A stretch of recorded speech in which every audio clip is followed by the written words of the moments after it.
Banyak faktor yang membuat pakaian impor cenderung lebih murah dibandingkan buatan lokal. Mulai dari kebijakan produsen di negara lain yang lebih unggul hingga masalah impor ilegal.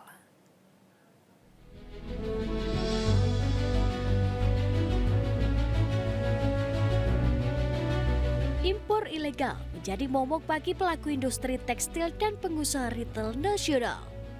Produk-produk selundupan ini murah lantaran tidak membayar bea masuk tindakan pengamanan atau BMTP dan tidak memenuhi kriteria SNI. Pemerintah mengenakan BMTP terhadap 134 pos tarif produk pakaian dan aksesori pakaian sejak November 2021 hingga November 2024 dengan nilai Rp19.260 sampai Rp63.000 per potong untuk tahun pertama. Nilainya berangsur turun. Di pasar retail, barang selundupan ini bersaing dengan produk lokal yang juga menyasar konsumen kelas menengah ke bawah. Produk ilegal ini dapat dilihat dari data Trademap atau Pusat Data Statistik Dunia yang dikembangkan International Trade Center. Terdapat selisih angka nilai ekspor pakaian jadi dari China ke Indonesia dibanding nilai impor dari China ke Indonesia. Pada 2023 misalnya, nilai ekspor produk pakaian jadi dari China ke Indonesia mencapai 39,6 juta dolar Amerika Serikat. Sedangkan nilai impor dari China ke Indonesia untuk produk yang sama dan periode yang sama hanya 19,9 juta dolar Amerika Serikat. Artinya, ada selisih sekitar 20 juta dolar Amerika Serikat.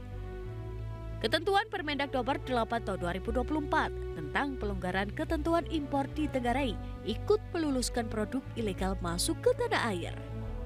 Para pengusaha pun kesulitan bersaing dengan barang selundupan karena harganya bahkan di bawah harga bahan baku pakaian buatan UMKM. Serbuan produk ilegal pun disadari pemerintah. Kementerian Perdagangan membentuk Satuan Tugas Pemberantasan Impor Ilegal bersama Kejaksaan Agung, Kepolisian, dan Asosiasi Pengusaha. Data impor kita kalau dari luar dengan data impor kita yang ada dalam negeri bedanya jauh. Karena begini. Asosiasi juga beda-beda, gitu ya kan Pak, beda-beda. Sektornya beda-beda. Kalau Apindo beda, kalau Hipindo lain lagi kan beda sektor kan. Yang pedagang pakaian maunya begini, betul, yang tekstil mungkin maunya lain lagi gitu ya. Betul. Nah oleh karena itu kita bikin satgas untuk nanti bareng-bareng. Pertama kita akan melakukan cek lapangan. Cek lapangan. Benar nggak barang itu yang ilegal itu banyak? Kita akan lihat nanti seperti apa. Namun di luar persoalan impor ilegal, harus diakui industri nasional meski bersaing dengan pabrik tekstil dan garmen di beberapa negara seperti China, Vietnam, dan Bangladesh yang harga produknya bisa jauh lebih murah lantaran upah pekerjanya lebih murah dari Indonesia. Tim Liputan, Metro TV.